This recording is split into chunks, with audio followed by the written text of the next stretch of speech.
नमस्कार, आप देख रहे हैं ABPL न्यूज़ और मैं हूं आपके साथ मोहम्मद उवैस। आज का जो मुद्दा है जिसके बारे में हम बात करेंगे वो है गाड़ियों की बैटरी। जैसे कि हम सभी जानते हैं कि इन दिनों हर गाड़ी को पेट्रोल या डीजल की जगह CNG या फिर इलेक्ट्रिसिटी से चलाने पर जोर दिया जा रहा है और ज़्यादातर 2 व्हीलर या फिर 4 व्हीलर को बैटरी से चलने वाला बनाया जा रहा है। लेकिन इन बैटरीज की भी एक सीमा होती है, ये ज़्यादा लंबी दूरी तय नहीं कर सकती, या ये कहें कि इनको जल्दी ही दोबारा चार्ज करने की ज़रूरत पड़ जाती है, जिस कमी को दूर करने की कोशिश दुनिया की सभी कार निर्माता कंपनियां कर रही हैं। इसी बीच साल 2023 के अक्टूबर महीने में दुनिया की सबसे बड़ी कार उत्पादक कंपनी टोयोटा की एक घोषणा ने सबको चौंका दिया था। टोयोटा कंपनी ने दावा किया कि वो जल्द ही इलेक्ट्रिक कारों के लिए एक ऐसी बैटरी बना लेंगी जिससे इलेक्ट्रिक कार 1200 किलोमीटर से ज़्यादा दूरी का सफ़र तय कर पाएंगी, और इतना ही नहीं बल्कि ये बैटरी सिर्फ 10 मिनट में रिचार्ज हो जाएगी। टोयोटा कंपनी के प्रमुख कोजी साटो ने टोक्यो में एक घोषणा करते हुए कहा था कि इलेक्ट्रिक कार ही नहीं बल्कि वाहन उद्योग के लिए भी एक क्रांतिकारी आविष्कार होगा। तो क्या टोयोटा ने इलेक्ट्रिक कार बैटरी की समस्या को सुलझा लिया है? इस बात को जानने से पहले थोड़ा सा इलेक्ट्रिक कारों का इतिहास जान लेते हैं। ये बात तो हम सभी जानते हैं कि 1879 में थॉमस एडिसन ने बिजली के बल्ब का आविष्कार किया था, लेकिन ये बात बहुत कम लोग जानते हैं कि 1912 में उन्होंने 3 इलेक्ट्रिक कारें भी बनाई थी। लेकिन इन कारों को कभी भी बड़े स्तर पर नहीं बनाया गया।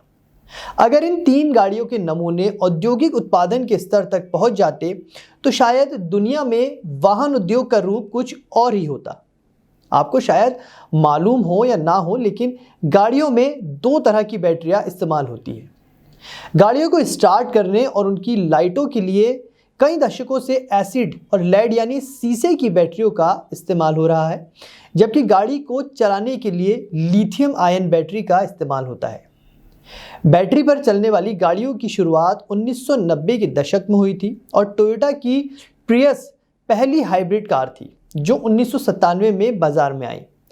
इस कार में पेट्रोल और बैटरी दोनों का इस्तेमाल होता था, मगर उसके 10 साल बाद निसान ने पहली इलेक्ट्रिक कार बनाई जो पूरी तरह बैटरी पर चलती थी।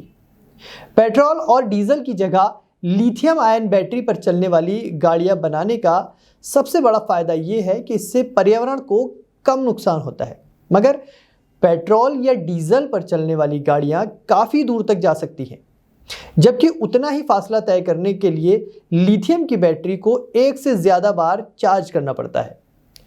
इसी कमी को दूर करने को लेकर टोयोटा का कहना है कि वो जल्द ही लिथियम आयन बैटरी की जगह सॉलिड स्टेट बैटरी का इस्तेमाल शुरू कर इस समस्या का हल निकालने जा रही है। दरअसल लिथियम आयन बैटरी में लिक्विड या तरल इलेक्ट्रोलाइट का इस्तेमाल होता है, जबकि सॉलिड स्टेट बैटरी में ठोस इलेक्ट्रोलाइट होते हैं और सॉलिड स्टेट बैटरी में ज़्यादा ऊर्जा भरी जा सकती है, जिसकी वजह से इलेक्ट्रिक कार एक चार्ज पर ज़्यादा दूर तक जा सकती है, यानी उनकी रेंज बढ़ जाएगी।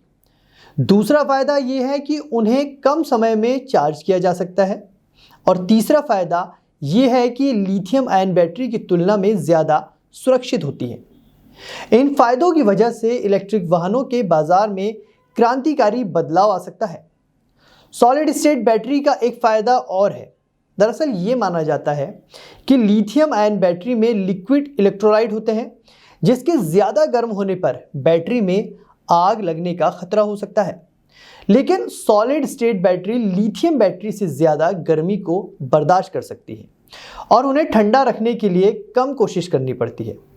इस वजह से वो हल्की भी होती हैं, जिस वजह से कार बनाने वाली कंपनियां पूरी तरह इलेक्ट्रिक कारों की ओर बढ़ रही हैं।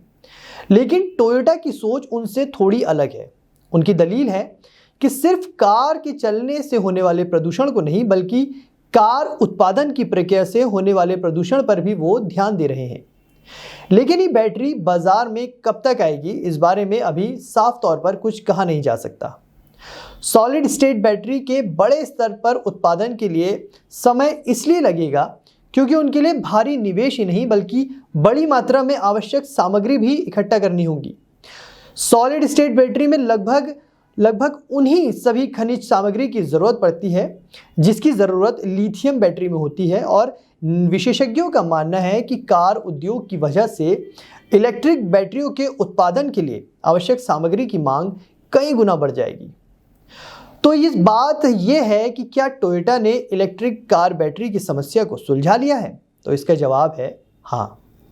टोयोटा ने सॉलिड स्टेट बैटरी बनाने की तकनीक ढूंढ ली है।